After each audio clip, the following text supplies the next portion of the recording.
આથી ગ્રામ પંચાયત વિશે કોને ખબર છે? ગ્રામ પંચાયત શું શું કામ કરે? આપણે આવી ગયું ભાઈ એમ નહીં કહેતા કે અમારે કોઈ નથી આવી ગ્રામ પંચાયત દરેક ગામમાં રહેલા દરેક ઘરમાંથી નંબર એકઠા કરવા, પછી નાણાંની વ્યવસ્થા, પછી અહીંયા પાણી નીકળતું હોય તો બંધ કરવું, પછી રસ્તો સાફ કરવો, અને પછી સાંજે દીવાબત્તીની વ્યવસ્થા કરવી. તમારામાંથી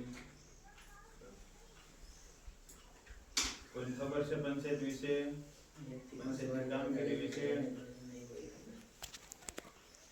હા ભાઈ, ઘરે પાણી ન આવતું હોય તો પાણી વ્યવસ્થા. ગ્રામ પંચાયત આમ તો ઘણી કામગીરી કરે છે, જેમ કે ગામના વિકાસના કામગીરી, તમારે રોડ રસ્તા સારા બનાવવા, ગામમાં કોઈ પ્રશ્ન હોય તો એનો ઉકેલ કરવો. પછી જો ગામમાં કોઈ જન્મ થયો હોય તો જન્મની નોંધણી ગ્રામ પંચાયતમાં થાય છે. હવે તો અસ્પતાલમાં થઈ જાય છે ડિલિવરી, એટલે ત્યાં નોંધણી થઈ જાય છે.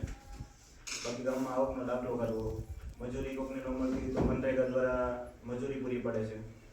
જોબ કાર્ડ આપે છે ને બધે, જોબ કાર્ડ આપે છે. ઘણા સાહેબ બનાવી આ ટાઈપના જોબ કરવા આલ્યો થોડા જોઈ લો. પછી ગામમાં આવકનો દાખલો તમારે ઘણી જગ્યાએ જરૂર હોય તો આગળ આવકનો પાછળ આપતા હતા, આ ટાઈપના જોબ કાર્ડ હોય. લગ્ન નોંધણી કરે છે, ગામમાં લગ્ન થયા આગળ હોય. પાછળ આપતા હતા જોઈ લે. આલે આગળ પાછળ આ રીતના હોય જોબ કાર્ડ. આપણે એક વાત થઈ કે ગ્રામ સભા છે એ વર્ષમાં કેટલી વખત ભરવાની હોય ભાઈ કોને યાદ છે? ફરજિયાત 2 વખત. હા, વર્ષમાં 2 વખત ગ્રામ સભાનું આયોજન કરવાનું હોય છે. કોણ કરે એ?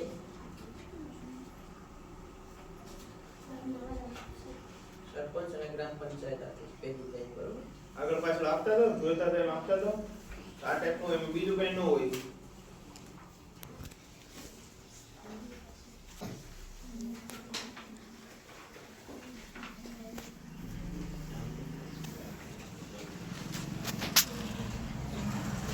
આ છે આપણા તમે ગામના નાગરિક છો તો તમારો ફરજ છે કે ગામમાં તમે રહો છો તો તમારે વેરો ભરવાનો હોય.